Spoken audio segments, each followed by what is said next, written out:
Nous voilà devant la tour d'Ulster, qui porte le nom de cette province irlandaise qui a envoyé les soldats pendant la bataille de la Somme, et qui est, ma foi, une bonne illustration pour l'aspect qu'elle a, hein, un aspect assez impressionnant, un aspect un peu médiéval, hein, faut bien le dire, pour évoquer la fin du parcours de Tolkien dans la Somme, et surtout après, hein, et la fin de notre parcours ensemble.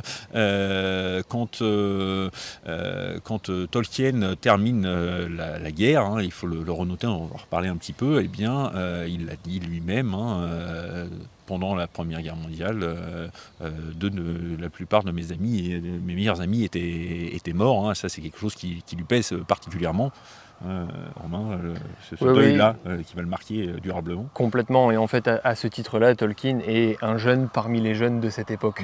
C'est-à-dire qu'on a des villages entiers qui sont décimés, des générations, et surtout les pays belligérants, Allemagne compris, hein, qui sont littéralement siphonnés par cette guerre. Et le TCBS, finalement, c'est une sorte d'illustration, une sorte d'exemple de ce que l'ensemble de cette génération a connu.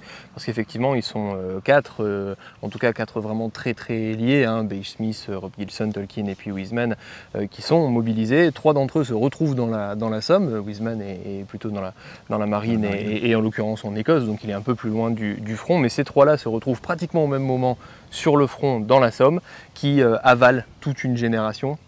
Et donc deux tiers de ces gaillards du TCBS qui sont ici. Donc pour rappel, hein, Rob Gilson, dès le premier jour de la bataille de la Somme, fauché avec des dizaines de milliers des siens, une information qui tarde un peu à arriver et qui en fait est apprise par Tolkien juste un peu là-bas, hein, où on était dans Chepval Wood. Et puis une seconde, bêtement, avec B.H. Smith qui voilà, a une blessure à la jambe qui lui paraît anodine, et puis il enchaîne sur une gangrène gazeuse et meurt dans un hôpital de campagne. Et finalement, Tolkien revient avec le plein des idées, le plein de l'émotion, le plein d'une inspiration qui peut-être encore à ce moment-là le dépasse et qu'il n'a pas absorbé, mais surtout avec le vide de ses amis, comme toute une génération.